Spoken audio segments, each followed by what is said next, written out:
ಪುಟಗೋಸಿಗಳೆಲ್ಲ ಅವರಿಗೆ ಮಾತಾಡ್ತಾರೆ ಅಂತ ಆದರೆ ರಾಜ್ಯ ಮಟ್ಟದಲ್ಲಿ ಅದನ್ನು ಸಹಿಸುವ ಎದೆಗಾರಿಕೆ ಹೇಗೆ? ಇಷ್ಟು ದಿನ ಸಹಿಸಿದ್ರು ಅವರು. ರೇವಂತ್ ರೆಡ್ಡಿ ತನ್ನ ಇಡೀಯದಾದಂಥ ಬಣದೊಟ್ಟಿಗೆ ಸದ್ಯದಲ್ಲೇ ಬಿಜೆಪಿ ಸೇರಲಿದ್ದಾರೆ. ದೀದಿಯಿಂದ ಹಿಡಿದು ಅಳಿಯ ಬ್ಯಾನರ್ಜಿಯವರೆಗೆ ಎಲ್ಲರೂ ಇವತ್ತು ಕಂಬಿ ಎಣಿಸುವ ಪರಿಸ್ಥಿತಿ.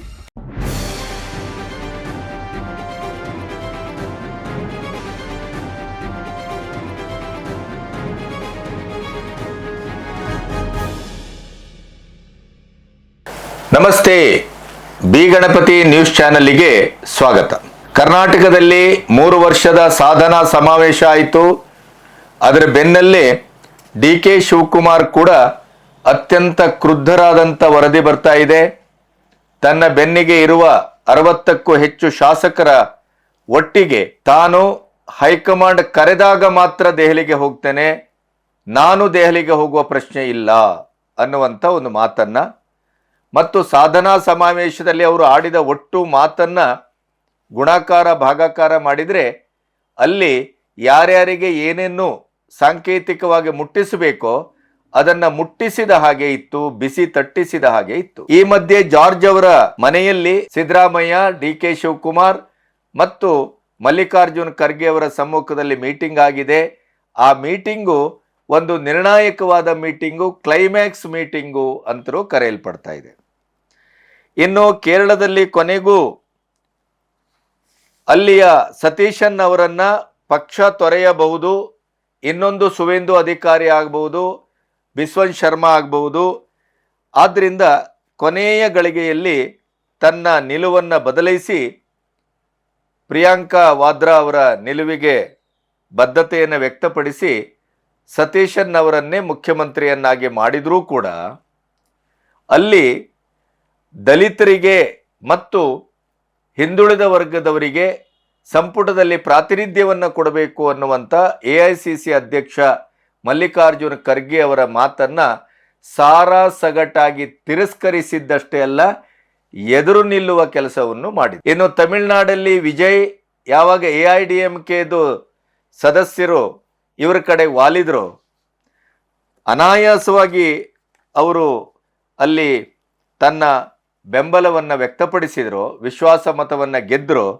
ಆ ನಂತರ ಪ್ರಮಾಣ ವಚನದಲ್ಲೂ ಕೂಡ TVKಯಿಂದ ತೀವ್ರ ಅವಮಾನಕ್ಕೆ ಒಳಗಾದಂಥ ರಾಹುಲ್ ಗಾಂಧಿಗೆ ಸರಿಯಾದ ಪ್ರಾಯಶ್ಚಿತ್ತವನ್ನೇ ಮಾಡಿದ್ದಾರೆ. ಕವಡೆ ಕಾಸಿನ ಬೆಲೆಯು ವಿಜಯರಿಂದ ದಕ್ಕುತ್ತಾ ಇಲ್ಲ. ಇದರ ಮಧ್ಯೆ ದಕ್ಷಿಣದ ಅಧಿಕಾರದಲ್ಲಿರುವಂಥ 2 ರಾಜ್ಯಗಳಲ್ಲಿ ಒಂದು ರಾಜ್ಯ ಕೈತಪ್ಪುವ ಎಲ್ಲ ಲಕ್ಷಣವೂ ಕಾಣ್ತಾ ಇದೆ. ಕೇರಳವನ್ನು ಹಿಡಿದ್ರೆ 3 ರಾಜ್ಯ. ಈಗ ಕೇರಳದ ಭವಿಷ್ಯ ಏನು ಅಂತ ಗೊತ್ತಿಲ್ಲ, ಪ್ರೀಮೆಚೂರ್ಡ್ ಅದು.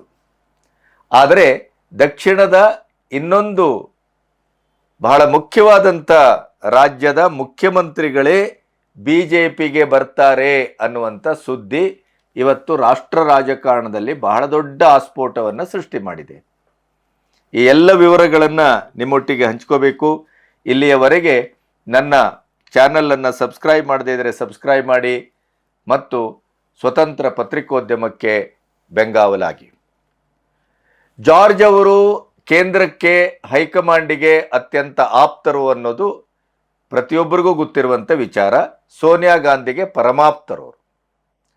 ನಮಗೆ ದಕ್ಷಿಣ ಕನ್ನಡದ ಮತ್ತು ಜಾರ್ಜ್ ಅವರ ಇಟ್ಕೊಂಡು ನೋಡಿದ್ರೆ ಫೆರ್ನಾಂಡಿಸ್ ಕುಟುಂಬ, ಉಡುಪಿಯ ಫೆರ್ನಾಂಡಿಸ್ ಕುಟುಂಬ ಎಷ್ಟರ ಮಟ್ಟಿಗೆ ಅಲ್ಲಿ ಸೋನಿಯಾ ಗಾಂಧಿಯವರ ಕುಟುಂಬಕ್ಕೆ ಆಪ್ತರಾಗಿದ್ದರೋ ಅದೇ ರೀತಿ ಈ KJ ಜಾರ್ಜ್ ಅವರು ಸೋನಿಯಾ ಗಾಂಧಿ ಅವರಿಗೆ ಪರಮ ಆಪ್ತರು. ಹೈಕಮಾಂಡು ಈ ಕುರ್ಚಿ ಜಗಳಕ್ಕೆ, ಸಿದ್ದರಾಮಯ್ಯ ಮತ್ತು DK ಬಣದ ಈ ಶಕ್ತಿ ಪ್ರದರ್ಶನ ಮತ್ತು CM ಕುರ್ಚಿಯ ನಿರಂತರ ಜಗಳದ ಮಧ್ಯೆ ಹಲವು ಬಾರಿ KJ ಜಾರ್ಜ್ ಅವರ ಆಪ್ತ ಸಲಹೆಯನ್ನು ರಾಹುಲ್ ಗಾಂಧಿಯವರೇ ಪಡ್ಕೊಂಡದ್ದನ್ನು ನಾವು ಕೇಳಿದ್ದೇವೆ. ಈಗ ಸಾಧನಾ ಸಮಾವೇಶ ಆಯಿತು, ಪಂಚರಾಜ್ಯದ ಚುನಾವಣೆಯ ಫಲಿತಾಂಶವೂ ಆಯಿತು. ಅದರ ಮಧ್ಯೆ ಮಲ್ಲಿಕಾರ್ಜುನ್ ಖರ್ಗೆ ಅವರ ಟ್ರಂಪ್ ಕಾರ್ಡನ್ನು, ದಲಿತಾಸ್ತ್ರವನ್ನು ಬಳಸೋದು ಅಂತಾಯಿತು. 2 ಬಣಕ್ಕೆ ಅದು ಒಪ್ಪಿತ ಆಗುವಂಥ ಒಂದು ಸೂತ್ರ ಸಂಧಾನ ಆಗತ್ತೆ.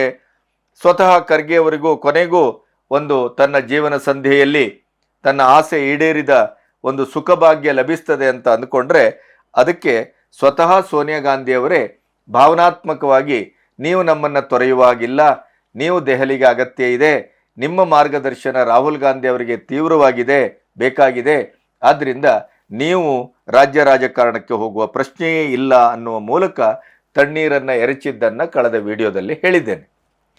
ಈಗ ಜಾರ್ಜ್ ನಿವಾಸದಲ್ಲಿ ಹಾಗಾದರೆ ಸಿದ್ದು ಅವರನ್ನು ಕರೆದದ್ದು, DK ಅವರನ್ನು ಕರೆದದ್ದು ಖರ್ಗೆ ಅವರ ನೇತೃತ್ವದಲ್ಲಿ ಯಾಕೆ? ಸಿದ್ದರಾಮಯ್ಯನವರ ಪರಮಾಪ್ತ ಬಣ ಜಾರ್ಜ್ ಅನ್ನೋದು ಎಲ್ಲರಿಗೂ ಗೊತ್ತು.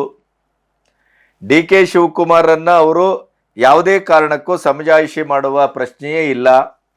DK ಶಿವಕುಮಾರ್ ಒಪ್ಪಿಕೊಳ್ಳುವ ಪ್ರಶ್ನೆಯೂ ಇಲ್ಲ. ಪರಮೇಶ್ವರನ್ನ ಎದುರು ತರಲಾಗ್ತಾ ಇದೆ, ದಲಿತಾಸ್ತ್ರ, ಅಹಿಂದು.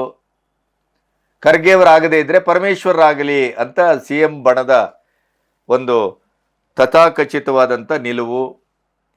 DKಶಿ ಅದಕ್ಕೆ ವಿರುದ್ಧವಾಗಿ ಏನೇನು ಮಾಡಬೇಕೋ, ಕೊನೆಗೆ ಪಕ್ಷದಿಂದ ಆಚೆ ಕಾಲಿಡ್ತಾರೋ, ಹೊಸ ಪಕ್ಷ ರಚನೆ ಮಾಡ್ತಾರೋ, ಈ ಎಲ್ಲ ಸುದ್ದಿಗಳು ಪ್ರಶ್ನಾರ್ಥಕವಾಗಿ ಈಗಾಗಲೇ ಬಹಳ ಚಾಲ್ತಿಯಲ್ಲಿದೆ. DK ಶಿವಕುಮಾರ್ ಅತ್ಯಂತ ನೊಂದಿದ್ದಾರೆ ಮತ್ತು ಕ್ರುದ್ಧರಾಗಿದ್ದಾರೆ, ಹತಾಶರಾಗಿದ್ದಾರೆ. ಅವರು ಯಾವುದೇ ರೀತಿಯ ಸ್ಟೆಪ್ಪನ್ನು ತೆಗೆದುಕೊಳ್ಳಲಿಕ್ಕೆ ಸಿದ್ಧರಾಗಿದ್ದಾರೆ ಅನ್ನೋದು ಕೂಡ ಅವರ ಆಪ್ತ ವಲಯದ ಸುದ್ದಿ. ಹಾಗಾದರೆ ಜಾರ್ಜ್ ಮನೆಯಲ್ಲಿ ನಡೆಯುವ ಚರ್ಚೆ ಏನಾಗಿರಬಹುದು?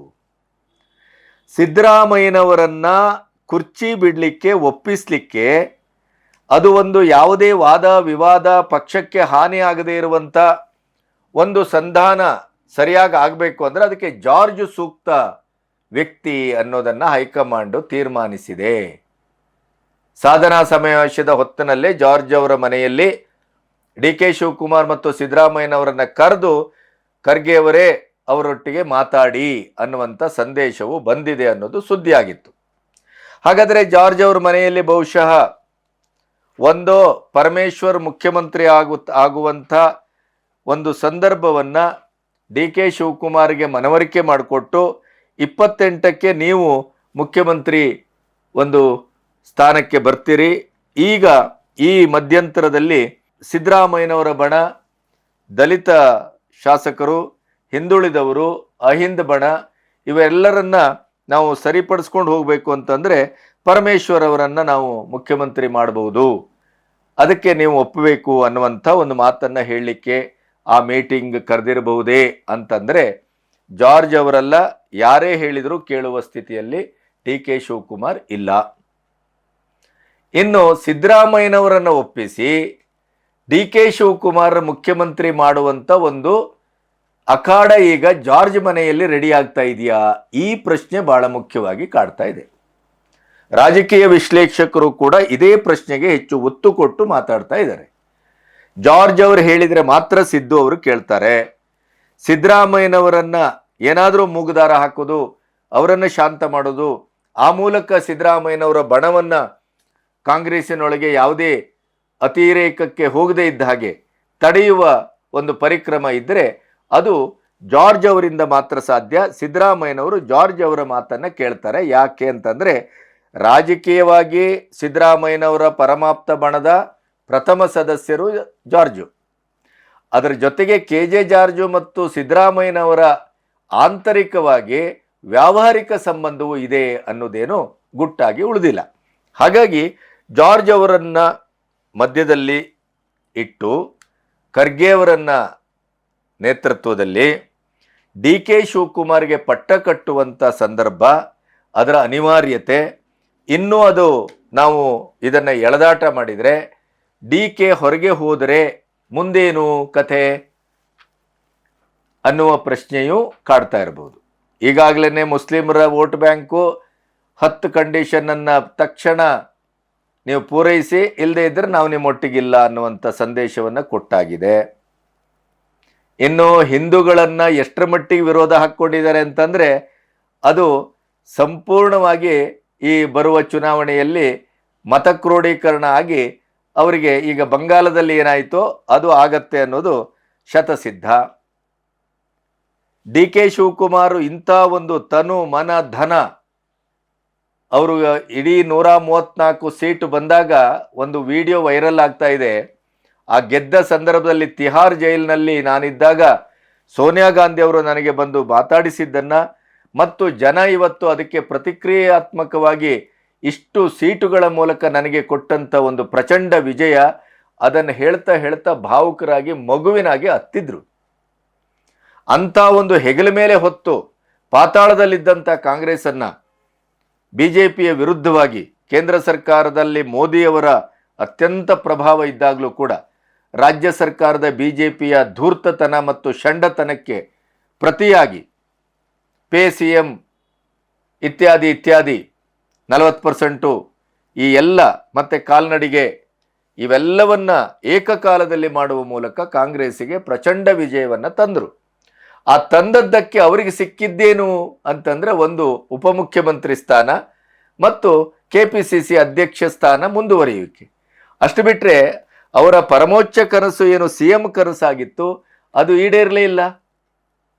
ಅದು ಈಡೇರಿಸುವಂತ ಸಮಯ ಬಂದಾಗಲೂ 50-50 ಅಧಿಕಾರ ಹಸ್ತಾಂತರದ ಸೂತ್ರ ಕಾರ್ಯರೂಪಕ್ಕೆ ಬರಬೇಕಾದಂಥ ಸಂದರ್ಭದಲ್ಲೂ ಯಾರು ಅವರಿಗೆ ಅಭಯ ಕೊಟ್ಟಿದ್ರೋ, ಮಾತು ಕೊಟ್ಟಿದ್ರೋ, ಅಥವಾ ಸ್ವತಃ ಸಿದ್ದರಾಮಯ್ಯನವರು DK ಸುರೇಶ್ ಹೇಳೋ ಪ್ರಕಾರ ತಲೆ ಮೇಲೆ ಕೈ ಇಟ್ಟು ಆಣೆ ಪ್ರಮಾಣ ಮಾಡಿದ್ರೋ, ಅದು ಯಾವುದಕ್ಕೂ ಕವಡೆ ಕಾಸಿನ ಬೆಲೆಯೂ ಬಂದಿಲ್ಲ. ಈಗ ಮುಖ್ಯಮಂತ್ರಿ ಸ್ಥಾನಕ್ಕಾಗಿ ಗೋಗರೆಯುವ ಪರಿಸ್ಥಿತಿ. ಅದು ಯಾರು? DK ಶಿವಕುಮಾರ್ ಅಂತವರು. ಅಂತ ಒಂದು ಪಕ್ಷದ ಸಂಘಟನೆಯ ಚತುರ, ಪಕ್ಷಕ್ಕೆ ಯಾವುದೇ ಆತಂಕ ಬಂದಾಗಲೂ ಹೆಗಲಿಗೆ ಹೆಗಲು ಕೊಟ್ಟು ಅದನ್ನು ನಿಭಾಯಿಸಿದವರು. ಸೋನಿಯಾ ಗಾಂಧಿ ಅವರ ಒಂದು ಕಣ್ಣೋಟಕ್ಕೆ ತನ್ನ ರಾಜಕೀಯ ಭವಿಷ್ಯವನ್ನೇ ಬಲಿ ಕೊಟ್ಕೊಂಡವರು. ಇಂಥವರಿಗೇನೆ ಇವತ್ತು ಮುಖ್ಯಮಂತ್ರಿ ಪದವಿ ಇಂಥ ಕಠಿಣದ ಸವಾಲನ್ನು ಎದುರಿಸ್ತದೆ ಅಂತ ಆದರೆ, ಪುಟಗೋಸಿಗಳೆಲ್ಲ ಅವರಿಗೆ ಮಾತಾಡ್ತಾರೆ ಅಂತ ಆದರೆ ರಾಜ್ಯ ಮಟ್ಟದಲ್ಲಿ ಅದನ್ನು ಸಹಿಸುವ ಎದೆಗಾರಿಕೆ ಹೇಗೆ? ಇಷ್ಟು ದಿನ ಸಹಿಸಿದ್ರು ಅವರು, ಇನ್ನು ಸಹಿಸುವ ಪ್ರಶ್ನೆ ಇಲ್ಲ. ಆ ಹಂತಕ್ಕೆ ಬಂದಾಗಿದೆ. ಆದ್ರಿಂದ ಈಗ ಮೊನ್ನೆ ಸತೀಶನಿಗಲ್ಲಿ ಕೇರಳದಲ್ಲಿ ಮುಖ್ಯಮಂತ್ರಿ ಮಾಡದೇ ಇದ್ರೆ ಅವರು ಹೊರಗಡೆ ಹೋಗ್ತಾ ಇದ್ರು. ಆ ಕಾರಣಕ್ಕಾಗಿ ಅವರನ್ನ ಕೊನೆಗೆ ವೇಣುಗೋಪಾಲೇ ಅಂತ ಪಟ್ಟಿಡಿದಂಥ, ಸತೀಶನ ಹೆಸರನ್ನೂ ಪ್ರಸ್ತಾಪಿಸಲಿಕ್ಕೆ ಇಷ್ಟ ಇಲ್ಲದೆ ಇದ್ದಂಥ ರಾಹುಲ್ ಗಾಂಧಿ ಸತೀಶ್ ಅವರನ್ನು ಒಪ್ಕೊಳ್ಬೇಕಾಯ್ತು. ಸತೀಶನನ್ನ ಪಕ್ಷ ಮುರಿದೋಗ್ಬಿಡುತ್ತೆ ಅನ್ನುವ ಕಾರಣಕ್ಕಾಗಿ. ಆದ್ರೆ ಅಲ್ಲಿ ಮುಸ್ಲಿಂ ಲೀಗು ಕಂಪ್ಲೀಟ್ ಶಂಡಿ ಹಿಡಿದು ಅದು ಇಡೀದಾಗಿ ಮುಸ್ಲಿಂ ರಾಜ್ಯ ಮಾಡ್ಲಿಕ್ಕೆ ಹೊರಟಿದೆ. ಅದು ಆ ಪ್ರಶ್ನೆ ಬೇರೆ. ಹಾಗಾಗಿ ಇಲ್ಲಿ ಜಾರ್ಜ್ ಅವರ ಮನೆಯ ಮೀಟಿಂಗು DK ಶಿವಕುಮಾರ್ ಅವರಿಗೆ CM ಪಟ್ಟ ಕಟ್ಟುವಂತ ಒಂದು ಸಂದರ್ಭಕ್ಕೆ ಸಿದ್ದರಾಮಯ್ಯನವರನ್ನು ಒಪ್ಪಿಸುವ ಮೀಟಿಂಗು ಅಂತಲೂ ವ್ಯಾಖ್ಯಾನಿಸಲಾಗ್ತಾ ಇದೆ. ಅದರ ಜೊತೆಗೆ ಪರಮೇಶ್ವರರನ್ನ ತಂದ್ರೆ ಹೇಗೆ ಅನ್ನುವಂಥ ಸಂದರ್ಭವನ್ನ DK ಶಿವಕುಮಾರ್ ಗಮನಕ್ಕೆ ತರಲಿಕ್ಕೂ ಸಾಧ್ಯತೆ ಇದೆ ಅಂತ ಹೇಳ್ತಾ ಇದ್ದಾರೆ. ಆದರೆ ಈ ಎರಡನೇ ಸಾಧ್ಯತೆ ಬಹಳ ಕ್ಷೀಣ.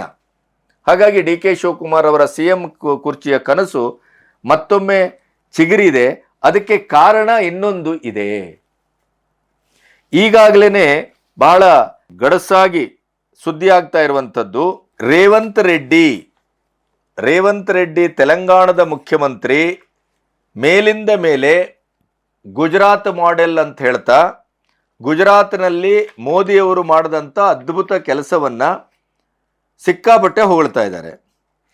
ಅದರ ಜೊತೆಗೆ ಇತ್ತೀಚೆಗೊಂದು ಕಾರ್ಯಕ್ರಮ ಆದಾಗ ಅಲ್ಲಿ ಅವರು ನನಗೆ ಹಿಂದೆ ಮನಮೋಹನ್ ಸಿಂಗ್ ಪ್ರಧಾನಿಯಾಗಿದ್ದಾಗ ಯಾವ ರೀತಿಯ ಫಂಡನ್ನು ಗುಜರಾತ್ಗೆ ಕೊಟ್ಟರು, ಆ ಮೂಲಕ ಗುಜರಾತನ್ನು ನೀವು ಹೇಗೆ ಅಭಿವೃದ್ಧಿ ಮಾಡಿದ್ರಿ, ಅದೇ ಮಾಡೆಲ್ನಲ್ಲಿ ತೆಲಂಗಾಣವನ್ನು ಅಭಿವೃದ್ಧಿ ಮಾಡೋದು ನನ್ನ ಕನಸು. ನೀವು ಮನಮೋಹನ್ ಸಿಂಗ್ ಕೊಟ್ಟ ಹಾಗೆಯೇ ನನಗೂ ಅನುದಾನವನ್ನು ಕೊಡಿ, ಫಂಡ್ ಕೊಡಿ ಅಂತ ಕೇಳಿದರು. ಆವಾಗ ಭಾಳ ತಮಾಷೆಯಾಗಿ ಪ್ರಧಾನಿಯವರು ಅದಕ್ಕೆ ಉತ್ತರಿಸ್ತಾ, ಖಂಡಿತ ಕೊಡೋಣ, ನಾನೇನಾದರೂ ಅದಕ್ಕೆ ಒಪ್ಕೊಂಡು ಕೊಟ್ಟೆ ಅಂತ ಆದರೆ ಈಗ ನಿಮಗೇನು ಫಂಡ್ ಕೊಡ್ತಾ ಇದ್ದೇನಲ್ಲ ಅದರ 50%ಗೆ ಇಳಿತದೆ.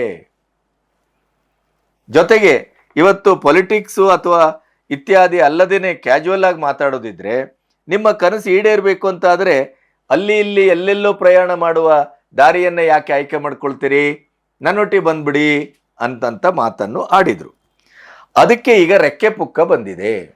ಯಾಕೆಂತಂದರೆ ಮೋದಿಯವರೊಟ್ಟಿಗೆ ಈ ಥರದ ಒಂದು ಮಾತನ್ನು ಪಬ್ಲಿಕ್ಕಲ್ಲಿ ಆಡಿದ್ದು, ಮೋದಿಯವರ ಗುಜರಾತಿ ಮಾಡೆಲನ್ನು ತುಂಬ ಹೊಗಳ್ತಾ ಇರುವಂಥ ರೇವಂತ್ ರೆಡ್ಡಿ ಬಗ್ಗೆ ರಾಹುಲ್ ಗಾಂಧಿ ಸಿಕ್ಕಾಬಟ್ಟೆ ಕ್ರುದ್ಧರಾಗಿದ್ದಾರೆ, ಕೋಪಗೊಂಡಿದ್ದಾರೆ ಅನ್ನೋದು ಬಹಿರಂಗವಾದಂಥ ಸತ್ಯ. ಹೈಕಮಾಂಡು ರೇವಂತ್ ರೆಡ್ಡಿ ಅವರ ಬಗ್ಗೆ ತುಂಬ ಮುನಿದಿದೆ ಅನ್ನುವಂಥ ಮಾತು ಕೇಳಿಬರ್ತಾ ಇದೆ. ಅದಕ್ಕೆ ಸರಿಹೊಂದುವಾಗಿ ಅರವಿಂದ್ ಧರ್ಮಪುರಿ ನಿಜಾಮಾಬಾದ್ನ MP ಅವರು ಇವತ್ತೊಂದು ಸ್ಫೋಟಕ ಹೇಳಿಕೆಯನ್ನು ಕೊಟ್ಟಿದ್ದಾರೆ. ಅತ್ಯಂತ ಹಳೆಯ ನಿಷ್ಠಾವಂತ ಸಶಕ್ತ ನಾಯಕರು ಇದ್ದಾಗಲೂ ಕೂಡ ತೆಲಂಗಾಣದಲ್ಲಿ ರೇವಂತ್ ರೆಡ್ಡಿ ಅವರನ್ನ ಮುಖ್ಯಮಂತ್ರಿ ಮಾಡಿದ್ದು ಕಾಂಗ್ರೆಸ್ಸಿನ ಒಳೊಳಗೆ ಬಹಳ ದೊಡ್ಡ ಆಸ್ಫೋಟಕರ ಸ್ಥಿತಿ ಅಲ್ಲಿ ಮನೆ ಮಾಡಿದೆ. ಮತ್ತೆ ರೇವಂತ್ ರೆಡ್ಡಿಯನ್ನ ತಂದ ಆ ಒಂದು ರೀತಿಯ ಕ್ರಮಕ್ಕೆ ಇವತ್ತು ಕಾಂಗ್ರೆಸ್ ಯಾವ ಬೆಲೆಯನ್ನು ತೆರಬೇಕಾಗಿದೆ ಅಂತಂದ್ರೆ, ರೇವಂತ್ ರೆಡ್ಡಿ ತನ್ನ ಇಡೀಯದಾದಂಥ ಬಣದೊಟ್ಟಿಗೆ ಸದ್ಯದಲ್ಲೇ ಬಿಜೆಪಿ ಸೇರಲಿದ್ದಾರೆ, ಬಿಜೆಪಿ ಬರ್ತಾ ಇದ್ದಾರೆ ಅನ್ನುವಂಥ ಮೋದಿಯವರ ಮಾತಿಗೆ ಪೂರಕವಾದ, ಮತ್ತೆ ಇತ್ತೀಚಿನ ದಿನಗಳಲ್ಲಿ ಹೈಕಮಾಂಡ್ ಮತ್ತು ರೇವಂತ್ ರೆಡ್ಡಿ ಮಧ್ಯೆ ವೈಮನಸ್ಸು, ರೇವಂತ್ ರೆಡ್ಡಿ ಮೇಲಿಂದ ಮೇಲೆ ಮೋದಿಯವರನ್ನ ಮತ್ತು ಮೋದಿಯ ಮಾಡೆಲ್ ಅನ್ನ ಹೊಗಳ್ತಾ ಇರುವಂಥದ್ದು, ಇದೆಲ್ಲದಕ್ಕೆ ಪೂರಕವಾಗಿ ಅರವಿಂದ ಧರ್ಮಪುರಿ ಆಡಿದ ಮಾತು ಇವತ್ತು ರಾಷ್ಟ್ರ ಮಟ್ಟದಲ್ಲಿ ಬಹಳ ಸೌಂಡ್ ಮಾಡ್ತಾ ಇದೆ. ಅದಕ್ಕೆ ಮತ್ತೆ ಪೂರಕವಾದ ವಾತಾವರಣ ಅಂದ್ರೆ ಏನು? ಈಗಾಗಲೇ TMCಯ ಅತ್ಯಂತ ಕಟ್ಟಾಳುವಾಗಿ TMCಯ ಯಶಸ್ಸಿನ ಹಿಂದೆ ಪ್ರಚಂಡವಾಗಿ ನಿಂತಂತ TMCಯ ಅಖಂಡವಾದಂಥ ಕಾರ್ಯಕರ್ತ ಮತ್ತು ನಿಷ್ಠಾವಂತ ನಾಯಕ ಸುವೇಂದು ಅಧಿಕಾರಿ ಯಾವ ರೀತಿ ಅಲ್ಲಿಂದ ಸಿಡಿದು ಹೊರಗೆ ಬಂದರು, ಇವತ್ತು ಬಂಗಾಳದ ಮುಖ್ಯಮಂತ್ರಿ ಆದರು. ಆ ಮುಖ್ಯಮಂತ್ರಿ ಆಗಲಿಕ್ಕೆ ಯಾವ ರೀತಿಯ ಸಂಘಟನಾ ಚಾತುರ್ಯವನ್ನು ಮೆರೆದ್ರು, ಎಂಥ ಕಷ್ಟದ ದಾರಿಯನ್ನು ತುಳಿದ್ರು. ಇವತ್ತು ಇಡೀಯದಾಗಿ ದೀದಿಯ ಕುಟುಂಬ ಮತ್ತು TMC ಗೂಂಡಾಗಳಿಂದ ಹಿಡಿದು, ಚಿಕನ್ ನೆಕ್ಕಿಂದ ಹಿಡಿದು, ಬಾಂಗ್ಲಾಕ್ಕೆ ಧಮಕಿ ಹಾಕೋದ್ರಿಂದ ಹಿಡಿದು, ಬೇಲಿ ಹಾಕೋದ್ರಿಂದ ಹಿಡಿದು, ರಸ್ತೆಯ ನಮಾಜು ಮತ್ತು ಆಜಾನನ್ನ ಮೊಳಗಿಸುವ ಸೌಂಡು ಎಲ್ಲವನ್ನು ಏಕ್ದಮ್ 10 ದಿನದಲ್ಲಿ ದುಕಾನ್ ಬಂದ್, ಖೇಲ್ ಖತಮ್, ಅನಧಿಕೃತ ಕಟ್ಟಡಗಳೆಲ್ಲ ರಾತ್ರಿ ಹಗಲು ರಾತ್ರಿ ಬುಲ್ಡೋಜರಿಂದ ನೆಲಸಮ. ಯಾವ ಮುಸ್ಲಿಮರು ಬೀದಿಗಿಳಿದ ಪ್ರತಿಭಟನೆ ಮಾಡಲಿ, ಏನೇ ಮಾಡಿದ್ರು ಅದು ಯಾವುದಕ್ಕೂ ಡೋಂಟ್ ಕೇರ್. ಯಾವ ಮಟ್ಟಿಗೆ ಅಂತಂದ್ರೆ, ಪಾಲ್ಟಾದಲ್ಲಿ ಈಗೇನು ಇವತ್ತು ಮತದಾನ ಆಗಬೇಕಿತ್ತು, ಕೊನೆಯ ಗಳಿಗೆಯಲ್ಲಿ ಜಹಾಂಗೀರ್ ಖಾನ್ ಸುವೇಂದು ಅಧಿಕಾರಿ ಪಾಲ್ಟಕ್ಕೆ ಬಹಳ ದೊಡ್ಡ ಕೊಡುಗೆಯನ್ನು ಕೊಟ್ಟಿದ್ದಾರೆ, ಘೋಷಿಸಿದ್ದಾರೆ. ಆ ಕಾರಣದಿಂದ ನಾನು ಎಲೆಕ್ಷನ್ನಿಂದಲೇ ಹಿಂಸರಿತೇನೆ. ಉತ್ತರ ಪ್ರದೇಶದಿಂದ ಬಂದಂತ ಸಿಂಗಂ ಅವರಿಗೆ ನೀವು ಸಿಂಗಂ ಆದರೆ ನಾನು ಪುಷ್ಪ ಅನ್ನುವ ರೀತಿಯಲ್ಲಿ ಧಮಕಿ ಹಾಕದಂತ ನಂಬರ್ 1 ಗೂಂಡ, ಬಂಗಾಳದ ನಂಬರ್ 1 ಗೂಂಡ, TMCಯ ನಂಬರ್ 1 ಗೂಂಡ ಅಂಥವನೇ ಇವತ್ತೇನಾಗಿದೆ, ವಾಪಸ್ ತೆಗೆದುಕೊಳ್ಳುವಂಥ ಪರಿಸ್ಥಿತಿ ಬಂದ್ಬಿಟ್ಟಿದೆ. ದೀದಿಯಿಂದ ಹಿಡಿದು ಅಳಿಯ ಬ್ಯಾನರ್ಜಿಯವರೆಗೆ ಎಲ್ಲರೂ ಇವತ್ತು ಕಂಬಿ ಎಣಿಸುವ ಪರಿಸ್ಥಿತಿ. ಕಂಪ್ಲೀಟ್ ಆಗಿ ಬಂಗಾಳವನ್ನ ಬದಲಿಸುವಂತ ಕೈಂಕರ್ಯಕ್ಕೆ ಸುವೇಂದು ಅಧಿಕಾರಿ ಯಾವ ರೀತಿ ಹೆಜ್ಜೆ ಇಟ್ಟಿದ್ದಾರೆ, TMCಯಿಂದಲೇ ಬಂದು TMCಯನ್ನ ಇತಿಹಾಸಕ್ಕೆ ಸೇರಿಸುವ ಕೆಲಸ ಮಾಡ್ತಾ ಇದ್ದಾರೆ. ಅಸ್ಸಾಂನಲ್ಲಿ ಬಿಸ್ವಾನ್ ಶರ್ಮಾ ಏನ್ ಮಾಡ್ತಾ ಇದ್ದಾರೆ ಅನ್ನೋದು ನಿಮ್ಗೆ ಗೊತ್ತೇ ಇದೆ. ಅದೇ ದಾರಿಯಲ್ಲಿ ಈಗ ಸತೀಶನ್ ಹೋಗುವ ಸಾಧ್ಯತೆ ಇತ್ತು, ಅದನ್ನೊಂದು ತಡೆಯಲಾಗಿದೆ. ಕರ್ನಾಟಕದಲ್ಲಿ DK ಶಿವಕುಮಾರ್ ಮುಂದಿನ ನಡೆ ನಿಗೂಢವಾಗಿದೆ. ಈ ಮಧ್ಯೆ ರೇವಂತ್ ರೆಡ್ಡಿ ಬಿಜೆಪಿ ಕಾಲಿಡ್ತಾರೆ, ಇನ್ನೊಂದು ಸುವೇಂದು ಬಿಶ್ವಾಸ್ ಶರ್ಮಾ ಆಗ್ಲಿಕ್ಕೆ ಹೊರಟಿದ್ದಾರೆ ಅನ್ನೋದು ಈಗ ಲೇಟೆಸ್ಟ್ ನ್ಯೂಸು. ನಿಂತಲ್ಲಿ ಕುಂತಲ್ಲಿ ಅಸಂವಿಧಾನಿಕ ಪದ ಬಳಕೆ, ವಿದೇಶಿ ನೆಲದಲ್ಲಿ ಯಾವುದೋ ಪುಟಗೋಸಿ ಪತ್ರಕರ್ತೆ ಪ್ರಧಾನಿ ಮೋದಿ ಮತ್ತು ದೇಶವನ್ನ ಹಳಿದು ದೇಶವನ್ನೇ ಅವಮಾನಿಸಿ ಪ್ರಧಾನಿ ಮೋದಿಯವರನ್ನು ಇಕ್ಕಟ್ಟಿಗೆ ಸಿಕ್ಕಿಸುವ ಖತರ್ನಾಕ್ ಕೆಲಸ ಮಾಡುವಂಥ ಟೂಲ್ ಕಿಟ್ಟಿನ ಭಾಗವಾದಂಥ ಆ ಪತ್ರಕರ್ತೆಗೆ ಸಪೋರ್ಟ್ ಮಾಡುವಂಥದ್ದು, ಪ್ರಧಾನಿ ಮತ್ತು ಗೃಹ ಮಂತ್ರಿಗಳನ್ನೇ ಟೆರರಿಸ್ಟ್ ಅನ್ನುವಂಥದ್ದು, ಗದ್ದಾರ್ ಅನ್ನುವಂಥದ್ದು, ತನ್ನ ದ್ವಿಪೌರತ್ವ ಮತ್ತು ಇವತ್ತಿನವರೆಗೆ 54 ಟೂರ್ ಮಾಡಿ 60 ಕೋಟಿಗೆ ಇವತ್ತಿನವರೆಗೂ ಲೆಕ್ಕಾಚಾರದ ಒಂದು ಶಬ್ದವನ್ನು ಸಾರ್ವಜನಿಕರಿಗೆ ಕೊಡದೇ ಇದ್ದಂಥ ಈ ರಾಹುಲ್ ಗಾಂಧಿ ಅವರಿಂದ ಇವೆಲ್ಲವನ್ನ ಈ ದೇಶ ನೋಡಬೇಕಾಗಿದೆ. ಅವರ ಪಕ್ಷವನ್ನೇ ಗಟ್ಟಿ ಮಾಡ್ಕೊಳ್ಳಿಕ್ಕಾಗ್ತಾ ಇಲ್ಲ, ಪಕ್ಷದ ನಾಯಕರನ್ನ ಉಳಿಸ್ಕೊಳ್ಳಿಕ್ಕಾಗ್ತಾ ಇಲ್ಲ. ಇಡೀ ಕಾಂಗ್ರೆಸ್ಸು ಶತಕವನ್ನ ಬಾರಿಸುವ ಅಂಚಿನಲ್ಲಿ ನಿಂತಿದೆ, ಸೋಲಿನ ಶತಕ. ಈ ಹಂತದಲ್ಲಿ ಇದ್ದದ್ದು ಹೋಯ್ತು ಮದ್ದನ ಗುಣದಿಂದ ಅಂತ ಇದ್ದದ್ದೇ ಕೆಲವು ರಾಜ್ಯಗಳು, ದಕ್ಷಿಣದಲ್ಲಿ ಅದರಲ್ಲೂ 3, ಈಗ ಒಂದು ಹೊಸತು ಪ್ರೀ ಮೆಚೂರ್ಡ್ ಬೇಬಿ, ಅದರ ಭವಿಷ್ಯ ಗೊತ್ತಿಲ್ಲ. ಕಾಂಗ್ರೆಸ್ಸಿಂದು ಡೋಲಾಯಮನ. ಇನ್ನು ರೇವಂತ್ ರೆಡ್ಡಿದು ಈ ರೀತಿಯ ಒಂದು ಸುದ್ದಿ ಬರ್ತಾ ಇದೆ. ಇದೇನಾದರೂ ಸತ್ಯ ಆದರೆ ಕಾಂಗ್ರೆಸ್ ಕತೆ ಗೋವಿಂದ ಗೋವಿಂದ, ಮುಗಿದೋಯ್ತು. ಮಾಡಿದ್ದುಣ್ಣೋ ಮಾರಾಯ. ಜನ ದಡ್ರಲ್ಲ, ಸೋಷಿಯಲ್ ಮೀಡಿಯಾ ಇದೆ. ಇವತ್ತು ನೀವೇನು ಮಾತಾಡ್ತಿದ್ರೋ ಅದರ 10 ಪಟ್ಟು ಮಾತನ್ನ ಸೋಷಿಯಲ್ ಮೀಡಿಯಾದಲ್ಲಿ ಜನ ಮಾತಾಡ್ತಾರೆ. ನೀವತ್ತು ಗದ್ದಾರ್ ಅಂದದ್ದಕ್ಕೂ ಆ ಪತ್ರಕರ್ತೆಯನ್ನು ಸಪೋರ್ಟ್ ಮಾಡಿದ್ದಕ್ಕೂ ದೇಶಾದ್ಯಂತ ನೀವು ಯಾವ ರೀತಿ ಮುಖ ಮುಚ್ಚಿಕೊಂಡ್ರೂ ಸಾಧ್ಯವಿಲ್ಲದೆ ಇದ್ದಷ್ಟು ಜನ ಉಗುಳ್ತಾ ಇದ್ದಾರೆ. ಹಾಗಾಗಿ ನೀವು ಮಾಡಿದ್ದನ್ನು ನೀವೇ ಊಟ ಮಾಡಬೇಕು. ನಮಸ್ತೆ.